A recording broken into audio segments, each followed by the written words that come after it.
Good afternoon, everyone. My name is Ignacio Alvarez. We're here back to talk about knowing your police departments in your local municipalities. And today we have the honor to be with Mario Knapp, the chief of Homestead PD. Mario, welcome. Thank you for coming. Thank you for having me. Very happy to be here. As you know, we used to work together for a long time. We were candidates against each other for the sheriff's race. We were. You talked a lot of bad things about me, but I've forgiven you over the months. Only two? No. Okay. When we were majors together in Miami-Dade Police Department, there was always one constant theme, which was what's going on in my community. The members of the community did not know what was going on in their neighborhoods. So working with Miami community newspapers, and thank you to Michael Miller, who made this show a possibility, our goal is to go from municipality to municipality so we could talk about what's going on in each of those municipalities. So you can speak directly to your community, to your stakeholders, and say, hey, I'm Chief Knapp. This is what I'm doing. This is what's going on. So that will be our goal today for the next 30 minutes. Excellent. But you went from the sheriff's office, or before then, Miami-Dade Police Department, to a city, to a municipality as the chief. How do you feel? What's the difference? How do you feel about that switch? Well, so I don't think it's too different other than the size of the agency. The reason why is because, remember, in the current structure of Miami-Dade when we were there, right, we did have a strong mayor, so we still reported to the mayor. In today's structure in the sheriff's office, the sheriff is the sheriff, is an elected official. Correct. So we really just transferred from Miami-Dade, which we'll just call like county government, over to a smaller city government, but it's still, pretty much run by the city government. Okay. You've been there a couple months. Yes. What's your vision after getting to know the department better? What's your vision as chief for the next 6 months, for the next year? Yeah. So the vision actually hasn't changed. The vision is exactly the same. When I went over there, with the promise that we were going to modernize the police department. We were going to ensure that we had analytically and data-driven deployment of services and deployment of personnel, and that I wanted to keep that very unique identity that Homestead has. I wanted to keep that. So we're going to try to modernize it without trying to turn it into for example, Miami-Dade. I want the officers of Homestead to continue to be proud of being in Homestead and not try to change that identity. Homestead is one of the places where I've only seen it in one other city. It's one of two cities in Miami-Dade County that I see this sense of pride for having been there. Every single event that I go to, when people introduce themselves to me, they say, hi, I was born and raised in Homestead. My kids went to Homestead. You only see that in Homestead and Hialeah. That's the only place you see it. And or Miami High. I went to Miami High. Right. Yeah, exactly. And I went to Coral Gables, so I'm sorry to hear that. But I know you didn't go to Miami. No, I went to Bel Air, but I'm saying people talk about Miami High. Like, yes. As far as high schools, it's the same. It's the same characteristic. But so I say this all the time. I'm not only happy to be in Homestead, I actually feel lucky to be in Homestead. What are areas that the community should expect changes in? I think in the entire city as a whole. So one of the things that makes Homestead somewhat unique, right, is that we're surrounded by other areas. And so because we share a zip code with other cities, let's say, we do kind of get a lot of people in Miami think of anything past 152 is automatically Homestead, even though it's not really Homestead, right? So they don't know the geographical boundaries. It's an 18-mile jurisdiction. A lot of the issues and challenges, although every city has their own unique challenges, but most of the challenges are outside of Homestead, yet people associate it with Homestead because they think it's in the same zip code, so it's within our city. But a lot of it is actually not. Okay. You have diversity in your city. Yes. And what I mean by diversity is, to start off by rich and poor. You have some very nice areas, and you have some very poor areas. What's your strategy to reach out to each of the different communities so you can get your message out. What are you doing to get your message out, like we used to do at MDPD? Yeah. So one of the things that I made a promise to do, and I think it's absolutely important to maintain, is my commitment to the idea that there's a difference between being merely in attendance and actually being present. So I go to every single community event that I can go to. Obviously, we had NASCAR this weekend. I was there every single day. Every single community event that I can go to, weekends, daytime, nighttime, I'm there, and that's independent of any demographic. So I'm trying to open as many doors and relationships within every segment of the community that I can. We have a meeting coming up now with school principals. I've met with business owners. I've met with the Hispanic community. I've met with every community that I can possibly reach, and we're just going to continue doing that to open those lines of communication. How big is the city? Not square miles, but population wise, how big is it? It's about 80,000 residents. Okay. How many officers do you have? Right now we're at about 137. That was one of the challenges that when I came in, if you look, and when I came in, I asked how many budgeted vacancies do we have, and initially I heard 4. And then they kind of looked through the books and there were 5. Then I realized there were actually 16. Okay. But so it's different because they classify those positions differently than we did in the county. So here they classify, for an example, an officer is one classification. A detective is a totally different classification. So it's almost like a promotion. Then you have, for example, officer, detective, recruits. Academy recruits are classified differently than officers. Okay. So there's a lot of classification differences. I'm trying to get through a lot of that. That's where we kind of discovered and reconciled the actual number of vacancies that we have. But we're going on a very strong recruitment drive right now.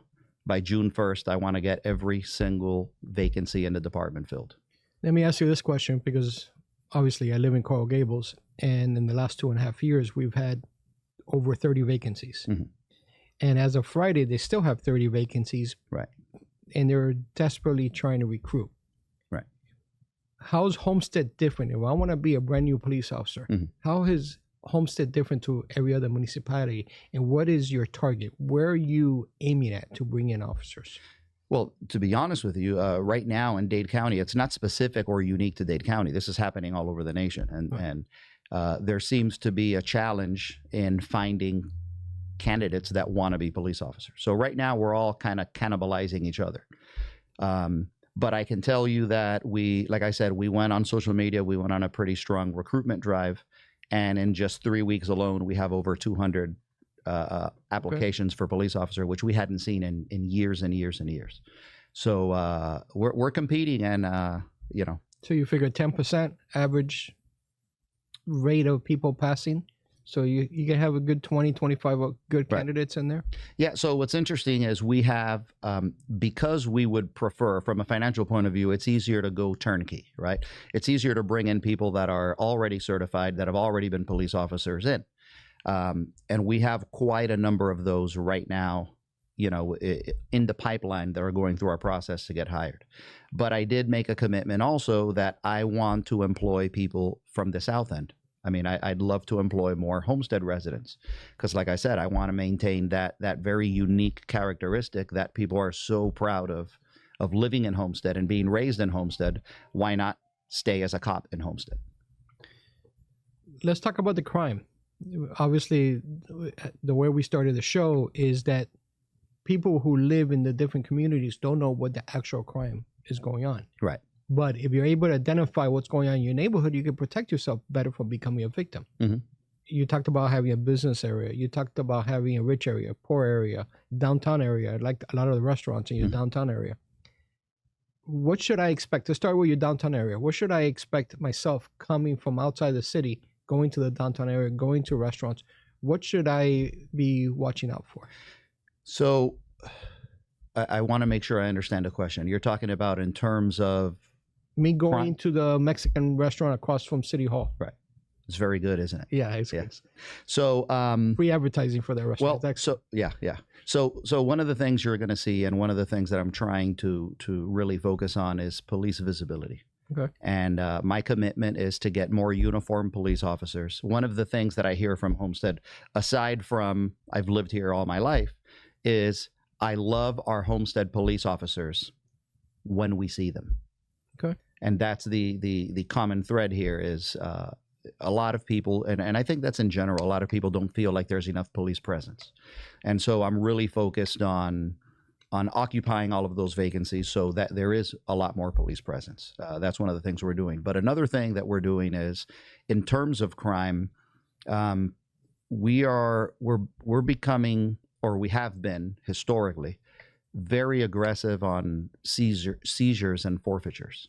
Okay. And we're doing that pretty much as a deterrent. Right now, I don't know if you saw during the NASCAR races this weekend, we unveiled a brand new Camaro that was seized in a criminal case, and we put on their seized vehicle really big.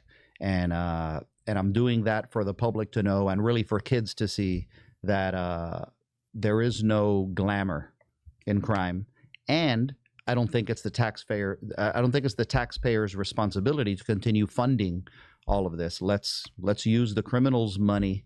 Let's forfeit all of that and use that against themselves. It's a revolving door. That's a great idea. Yeah, and we're going to continue. You know, we do a seizure of $200,000 in cash, no problem. We're going to do it. We're going to do it, the legal way. We're going to do it through the judges, through the court system. But once we get that, we're going to use that funding to fund our next investigation, and it's going to be a wicked cycle. What are the crimes that you're most concerned? And it's probably different in the different areas. What are you concerned of crime-wise? My biggest issue is what everyone's biggest issue is: violent crime. We're always going to have property crime, but violent crime is the one that, the shootings, the drug-related crimes, those are always the big ones. That's the main priority always, is public safety before property crimes. Correct. So that's the big priority. We have several initiatives that we're pushing out. We're now going to start doing a lot of tactical narcotics type operations to get as many guns off the street as possible. So if I'm a resident of a homestead, how can I get involved to help you address those problems? Whatever you see, call us. We've all heard it's very cliche, I guess, but the see something, say something. That's really strong. But I'm scared. Ring videos. I'm scared for anybody to know it was me that called. Well, you can call anonymously. I mean, we have obviously 911 is always the way to go in case there is a crime in progress. Sure. As a matter of fact, even if it's not in progress, it's okay. Call 911. The call will get to us. It'll get routed to us. We'll have detectives follow up on everything. And we're really focusing on analytically driven enforcement. We're right now in the process of revamping all of our not only records management system, but all of our analytics also in the city. I know what that means, but for the regular citizen, what does that mean? How does that benefit themselves? So what that means is, if you can think of a map, and on that map, we have little red dots on wherever the violent crimes are happening. We have little green dots wherever the property crimes are happening. And we can use some kind of what I'll just refer to as predictive analysis based on the time, the day, the hours that these crimes are being committed, and we can deploy our resources over there. Okay. So aside from the violent crime, are there other type of crimes? Let's talk about property crimes. What's your biggest headache in the property crimes, and where? Theft. One of the biggest things that we see, and again, this is global, this is not specific to Homestead, is technology is working against us. And what do I mean by that? These cars right now, they don't have keys, they have fobs, right? And so what ends up happening is a lot of people, they forget their fob in the car, they leave it there on purpose because they have another one inside. And what ends up happening is you'll see a lot of burglary to vehicle, for example. They're not the customary burglaries that we see all the time, where they would break a window. Remember the old days? They'd break the window, unlock the door. They don't have to break a window anymore.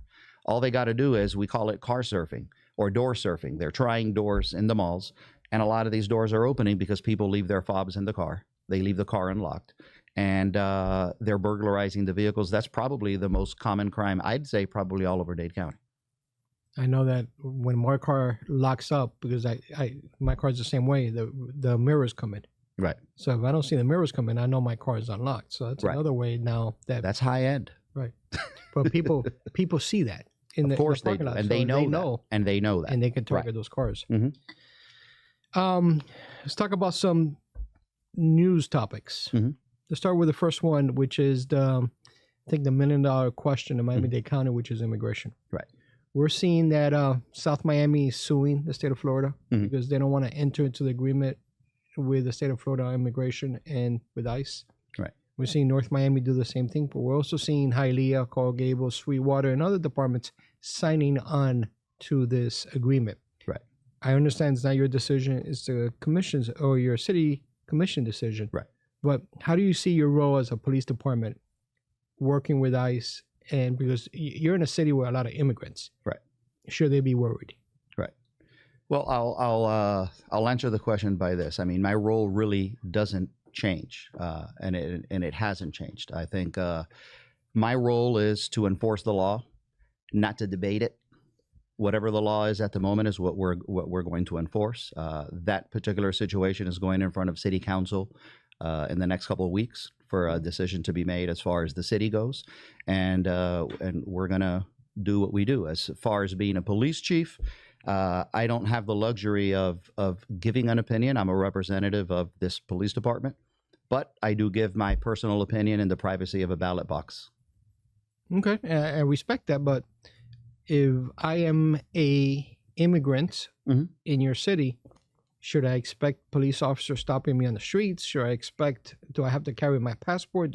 What should the citizens in your city expect? Well, I've always said this, and I will continue to say it. If you are a violent criminal, I will use every single law known to man to get you out of here.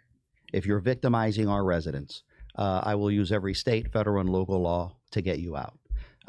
In regard to everyday interactions with the police, I don't see an issue with any interaction with the police. Okay. What programs do you have in place to work with the Miami-Dade Sheriff's Office, state of Florida? When we were at MDPD, we used to work with HIDA. We used to work Right. with a lot of different agencies to promote Right. crime reduction. So what Yeah, are you so seeing? so one of the things I really wanted to improve in the department, and by the way, the things you hear before you get to the department are a little different than once you get there. So one of the things I had heard is that the City of Homestead Police Department is very compartmentalized from all of the other agencies. But when I get there, that's not true. But Okay. I did go in there with the goal of increasing and improving the interoperability with different agencies and both local and federal. But I was pleasantly surprised to get there and realize that we have TFOs, we have detachments to different units, including HIDA, including the FBI, and we're going to continue to do that. We're trying to work one now where we have a detachment to the robbery intervention detail. I was the commander there Right. years ago, but we want to have representation and interoperability with every local agency, just like we do through the Dade Chiefs. What departments are neighboring Homestead? Florida City, what else? Florida City, the county, and Right. Monroe. So what do you have in place to work with Florida City? I got to imagine that you guys help each other out because you're all so close with each other. Yeah. So one of the things that's unique about that is we had the incident not too long ago where the 13-year-old boy was killed. He was a Homestead resident, but he was actually killed in Florida City. So we're talking about a neighborhood where they live in one city, they cross the street to buy groceries in another city, right? So we're in each other's backyard where we back each other up constantly, and we work closely. You also see in the news another incident that occurred before you got there. Mhm. A investigation involving a detective and allegations that he was involved with a divorcee. Yes. We're not going to talk about that case because that's an ongoing investigation. Right. But do you see areas? What are you doing different? Are you putting anything in place to make sure that doesn't happen again, or the potential of that allegation ever happening? Yes. So obviously, I can confirm that there is litigation. It's an ongoing lawsuit. So for that reason, I will not talk about it specifically. But look, I'm glad that there's litigation because this happened before I got there. Correct. No police chief wants this happening or the perception that this is occurring, within their command. So from that perspective, I feel very comfortable, and I look forward to the result of this. Now, having said that, One of the things that I always said that I would do, and I said it at my swearing-in ceremony, is that we're going to do, and I started from the day I got there. When I first started, I came in as a consultant. I worked as a consultant overseeing the police department as an advisor to the city manager for 2 weeks. And that was simply for the reason that the former chief didn't really go into retirement officially until January 1st at midnight. And so for those 2 weeks, they wanted me to have kind of the authority and the autonomy to ask questions and kind of start looking under the hood. And one of the things that and by the way, it only took me 2 weeks to get demoted to police chief when I got sworn in. But one of the things that I talked about was that I was going to do a 3-dimensional diagnostic of the entire department. And that's exactly what I'm doing to avoid situations like that. We had a group of consultants come in from 3 different cities. Well, actually 2 different cities and 1 main the sheriff's office, internal affairs bureaus, to come in and look at our processes from start to finish, look at how we conduct internal affairs investigations. We also have FDLE coming in looking at our property room. And a lot of the public thought that that was weird, and it's really not. When you take over a new agency, this is almost par for the course. It's almost like doing an inspection of a house before you buy it, right? And that's what we're working on, and we're going to make sure that we improve all the processes and all the investigative protocols are intact and above board. As you go on the community, what are the biggest concerns that they ask you about when it comes to the police department? There's many. I mean, I think it depends on everybody's individual perspective. I think by and large the biggest issue with everyone is violent crime, and that's all over Dade County. Everyone's concerned about gun violence. Yeah, but we see that on TV because obviously TV is all about the bait switches and of course. blood and glory. Right. But is it a reality? And yeah, that's the thing. I've always said that if I was going to film the most realistic movie about police work, it wouldn't be an action movie; it'd be a comedy. So explain that one. Well, a lot of people think so. First of all, most people get their policing degree watching CSI Miami. Yeah.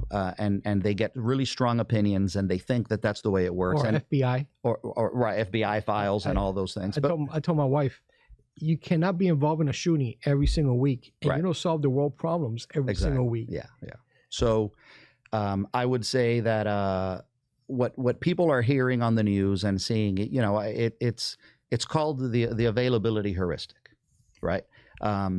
And what that means is that if we were talking about shark attacks, right, and there were 3 shark attacks in 1 month, you would think that there's a shark infestation and there's a problem all over, Right. But if you really look at from let's make it Daytona all the way down to South Beach, and you look at the coastal line and how many miles there are and how many hundreds and hundreds and hundreds of thousands of people there are in the water per day, you realize that we're talking about a 0.0000, something percent. Remember, 99% of statistics are made up on the spot, like the one I just made up. But what I'm trying to tell you is we hear a lot about things, but that's just that you make opinions based on the information that's available to you at the moment because they're throwing it in your face, but it's not necessarily what's happening. So I'm in agreement with what you're saying. It's not really as prominent as the media would make it seem. And what's their other areas of concern, taking violent crime out of the picture? Well, I think property crime. Anybody who's working hard for the things they own and the things they buy, you don't want to see somebody who's just coming in, opening your car and grabbing it, right? So those are obviously issues that we got to contend with. There's the other things that are affecting us. I think the fentanyl issue is a huge problem. Okay. It's kind of slowed down a little bit. I haven't heard as much about it in the last several months as I did, say, for example, last year. But that's something where I continue to say, I've said it before, fentanyl is not a drug. It's a weapon against humanity. And we have to continue to fend that off. So drugs are a big problem. Fentanyl, number one, is the big priority to me, only because it's so dangerous. Any message you want to give the city? You want to give the residents, not the city, but the residents of the city? Well, yes, and that is thank you for the warm welcome that I've received. I'm very, very happy to be here in the city of Homestead. Like I said, I feel very lucky to be here in the city of Homestead. And the only thing I can guarantee is that I will leave the department much better than I found it. Like anything that's borrowed, I realize that, you know, as professionals, as law enforcement executives, we borrow the department. We try to mold it in a way that we think makes sense to us, and we give it back to the city in a better form than we found it. But I'm not leaving soon. I plan to be here for a long time. That was going to be my next question. Was you're sounding like you're walking away? No. I made a commitment to the manager and to the mayor that I'm here for the long haul, and I'll be here for as long as they'll have me. Mario, I'm very happy that you're the chief down there. You're going to do some good work. Thank you for spending the time with us today. As I started off, my name is Ignacio Alvarez. If you have any ideas or any comments, any questions, please email me. I am Alvarez at algofirm.com, ALGOfirm.com, and I'll be more than happy to incorporate those in our future shows. We plan to do this a couple of times a month so you can get to know your police chiefs, your police departments better. Thank you for joining us today, and have a great afternoon.